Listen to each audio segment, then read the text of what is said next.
আর যারা নতুন শুরু করবে, অনেকে কিন্তু নতুন শুরু করতে চায়, বাজার থেকে বা বিভিন্ন জায়গা থেকে কবুতর সংগ্রহ করে নিয়ে আসে, পালন শুরু করে। আসলে কেমন টাকা ইনভেস্ট করলে পরবর্তীতে বিজনেস আকারে যাওয়া যাবে একটা কবুতর খামার? আপনি কত টাকা ইনভেস্ট করেছেন এখানে?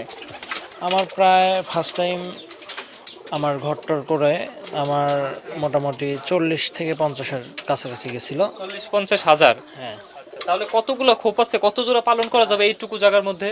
আমার এইখানে খোপ আছে হচ্ছে 148টা।